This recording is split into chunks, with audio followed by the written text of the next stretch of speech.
Hello, grade 11 students. I hope everyone is safe and welcome to our virtual biology class. So I hope we still have time to learn and everyone is motivated, and rest assured that we will keep you updated and we try to keep to maintain mastery of our lessons in order to move forward despite the unforeseen challenges with our school today with the given with the flooding and the weather conditions. So I hope everyone will take time to listen to this discussion and still um, learn from our lesson, from our discussions. Okay, so we will have brief discussions regarding our previous discussions, and then we will move on to the next discussion. Okay, so let's have a review of our, um, let me just share my screen. Okay.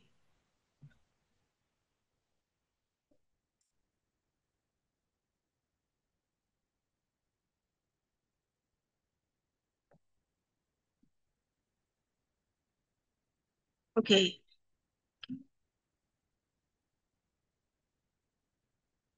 So let me just share my slide. Okay.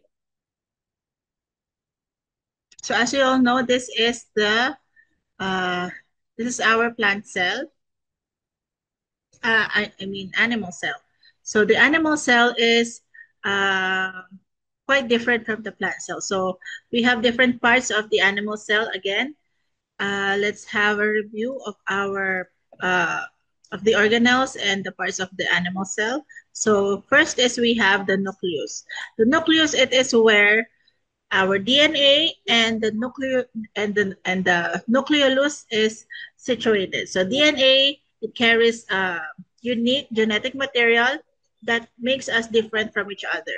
And also the nucleus is also in charge of all the functions inside the cell. It is the control center of the cell.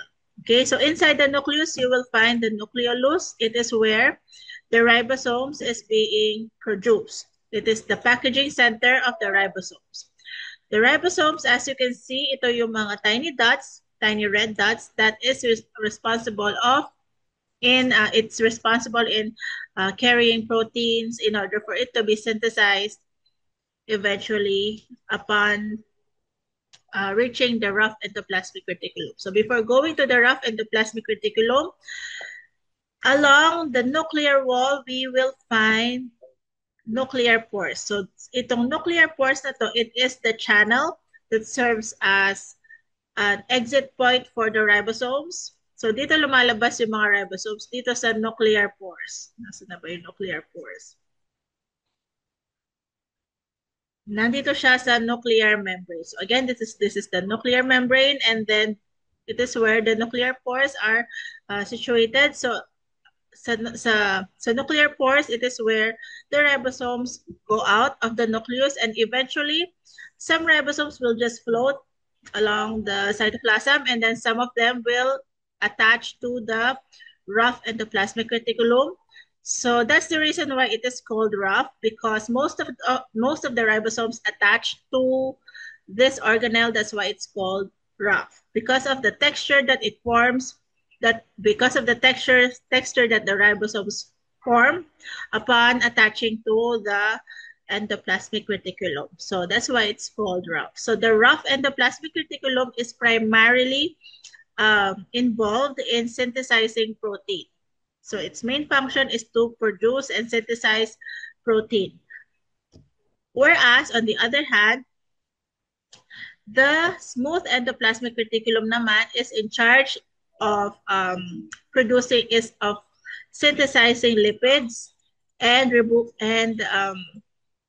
it also detoxifies the animal cell. It removes toxins inside the cell. So again, the difference between the rough endoplasmic reticulum and the smooth endoplasmic reticulum, the rough is in charge of protein synthesis, the smooth is in charge of lipid synthesis and detoxifies the cells. It removes toxins inside the cell. Okay, it's called smooth because there's not walang naka-attach na ribosomes sa kanya. That's why its texture is very smooth.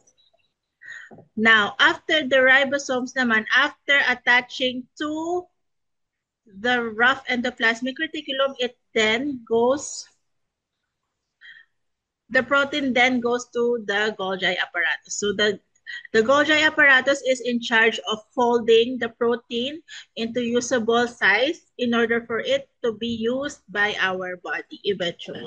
Okay, so again, after niya sa rough endoplasmic reticulum, the protein synthesized inside the rough endoplasmic reticulum will go to Golgi apparatus.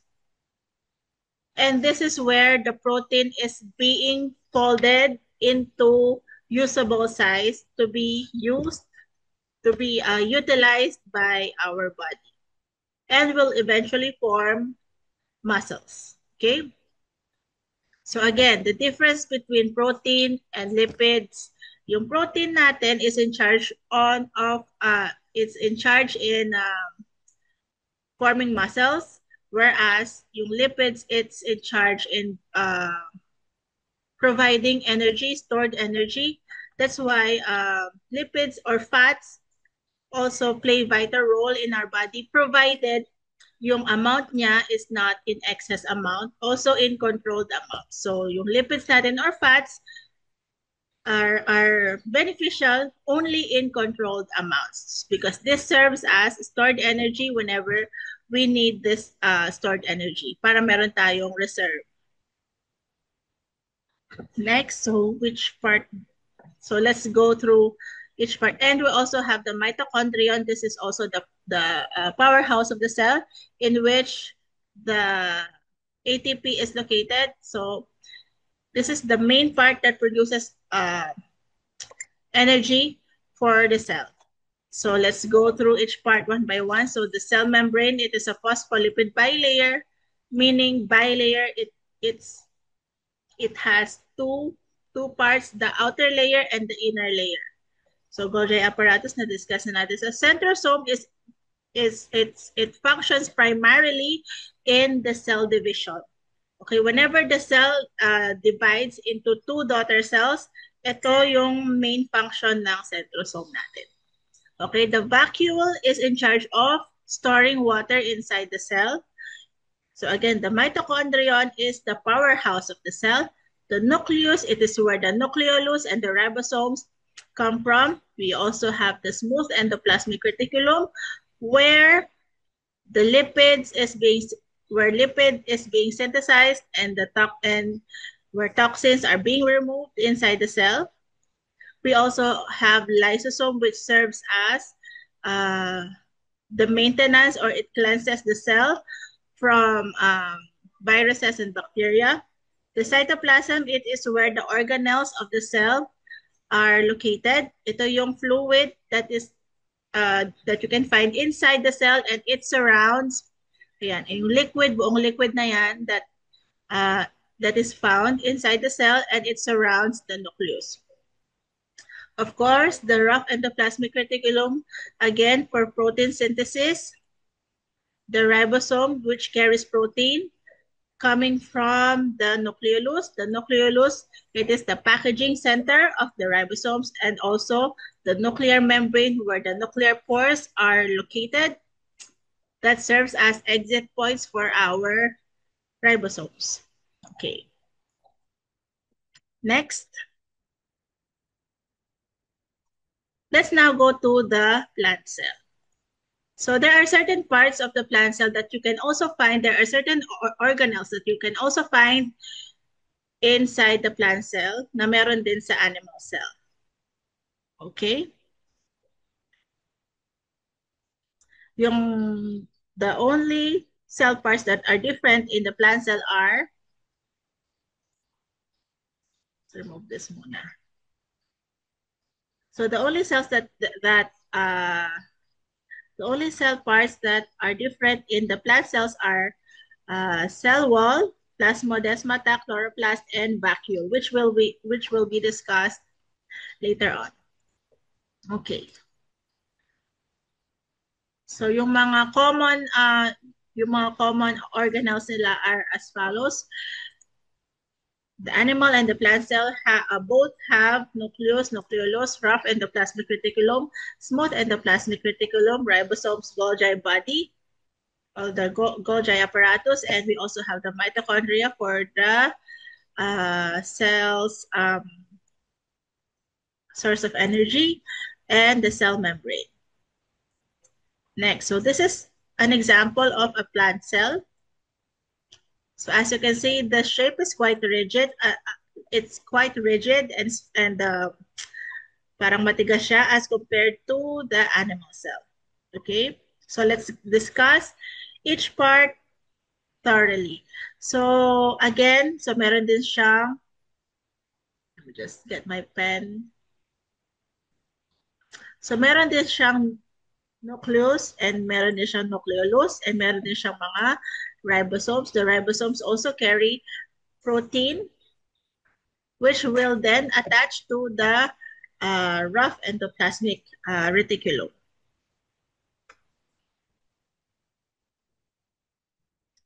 Ito, yung rough endoplasmic reticulum na siya. Ito siya. And then the vital, the the organelle that play major role in photosynthesis is the chloroplast. So this is ito yung pinaka-importanting organelle that which will play big role in the production of oxygen and glucose and starch, which will serve as food for the plant. Next. So let's discuss each. So we have the cell wall. So this is the cell wall. So this part is the cell wall. It is a rigid structure that is made of cellulose. It provides structure and strength to the plant, and it is newly formed plant cell is primarily cell walls and are thin and flexible. Eventually, as the plant cell grows old, its cell wall thickens and hardens kasi tumatanda na yung plant. So as you can notice, kapag yung plant bago pa lang siya, hindi pa siya ganun katigas and madali pa siyang matupi, unlike when it's already old and it has grown up to its limit, medyo rigid na siya. So just like what I said, when the growth stops, secondary wall often develops, and either by thickening the primary layers or depositing new layers. So natithicken yung layer kasi it already reached the limit ng growth. Okay. So we have plasmodesmata. These are microscopic channels in which dito nag-travel yung water in order to keep the cells hydrated. So this is the example of the plasmodesmata. So this is the plasmodesmata. These are microscopic channels in which the water from other cells pass through in order to keep other cells hydrated. So ito yung mga tiny channels, the plasmodesmata. Okay. So let's move on to the next. So as I said earlier, the chloroplast play a major role in the photosynthesis, and it plays a very, very important role in all the organelles of the plant cell. Okay, the chloroplast, it is a double membrane organelle. It is inside the chloroplast. Inside the chloroplast is the stroma, which is the fluid, the colorless fluid that surrounds several grana. Grana contains thylakoids. Each granum contains several stacks of thylakoids. So you will see them in the picture. So this is an example of a chloroplast. Inside the chloroplast, so this is, the whole thing is a chloroplast. It has an outer membrane and an inner membrane. So inside the chloroplast, you will see the fluid here is called stroma. And then each compartment is called thylakoid. A group of thylakoid is called grana. Okay. Next.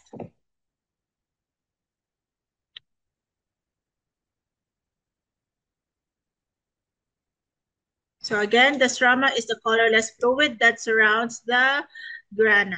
And the thylakoids is a tiny compartment that traps light energy coming from the sun. It then eventually, after chemical reaction, it eventually produces oxygen and glucose in order to serve as food for the plant, for the human, for us human beings. So this is also an example of a chloroplast. The vacuole main function is to store water inside the plant cell, and it also maintains pressure. It maintains turgor inside the plant cell. It prevents the plant cell from bursting. Okay, next. So as you can see in this image, this is the, so ito yung vacuole niya, which is in charge of storing water and maintaining pressure inside the plant cell, which prevents bursting. It prevents the plant cell from bursting. Okay? Ganito siya, ganito yung process ng photosynthesis. So again, the chloroplast inside the plant cell via the thylakoids absorbs the light energy that comes from the sun. Okay. Again, the plant cell, with the use of the chloroplast, which has thylakoids, absorbs the light energy coming from the sun and also absorbs carbon dioxide coming from the surrounding. And it gets water from the roots. It depends kung whenever it rains, whenever you water the plant, it gets water in the soil via the roots. And then eventually after the photosynthesis, after the chemical reaction that will take place inside the plant cell, it eventually produces oxygen and sugar, which will eventually turn into food or starch for the plant and also food for animals and us human beings. Okay, that is why it is very important to take care of the plants because it produces energy, it produces sugar and oxygen, which are both essential for us human race and in maintaining balance here on Earth. Okay, it's very important kasi dito rin umaasa yung mga plants natin. Because without oxygen, we cannot survive. The human race will not survive. Okay, so again, an example of the photosynthesis. The plant absorbs light energy coming from the sun, and then it absorbs carbon dioxide coming from the surrounding, water from the roots, and eventually produces oxygen and glucose or starch. Next. So ayan. Umaraw, and then nagkaroon ng water, and then the carbon dioxide is just floating around the surrounding, and then eventually, since there's a plant, the plant absorbs the carbon dioxide and eventually produces oxygen and glucose after the photosynthesis. So it's quite interesting because we really depend on plants and plants depend on us. So it's a cycle. Why? Because we human beings absorb oxygen to survive. This oxygen comes from the plant. The plant absorbs carbon dioxide, the carbon dioxide that we breathe out. Okay? So again, the plant absorbs carbon dioxide and then it releases oxygen. And then we humans absorb the oxygen. released from the plant. So and then as a byproduct of breathing, we release carbon dioxide, and then the cycle never ends. That's why it is very important to take care of our plants, and this is why tree planting is very important. Next. And where does this lead us? So let me just give you an example. No. So since the plant cell produces oxygen, the oxygen enters our trachea, and then it will eventually go, the oxygen go to our lungs, the white part. And then after this, the our lungs gives oxygen to our blood kasi wala pang naubusan na ng oxygen yung kulay blue na to. So it gives it provides oxygen, and then the red part is the blood that already has oxygen, and it will then eventually be supplied to the different parts of the body, and then goes back to our heart. Yung part na kulang na sa oxygen, it's the blue part. This is the superior vena cava. It is where deoxygenated blood coming from the lower part of the body goes inside our heart in order to be oxygenated inside the lungs. And then we also have the superior vena cava. It is where the deoxygenated blood coming from the upper part of our body comes from. Okay? And then papasok sila sa lungs. Tapos yung lungs, bibigyan niya ng oxygen yung blood. Tapos yung blood, papasok na naman sa heart. Lalabas na naman sila. Yung heart, yung blood lalabas sa aorta. Ito yung malaking artery na to. And then, pupunta na naman siya sa buong katawan in order to supply oxygen-rich blood, and which plays a vital role in performing different functions inside our body. Okay? So, how do you know if you lack oxygen inside our body? It's either namumutla ka or color bluish ka, or sometimes your parts of your body doesn't function well because most probably there's a lack of oxygen inside your body. Okay, so that's why it's very important to take care of your cardiopulmonary system. Cardio meaning lungs, pulmonary meaning, I mean cardio, your heart, pulmonary meaning your lungs. So we should always take care of our body and our surrounding in order to survive, because we depend on our environment, and our environment also depend on us.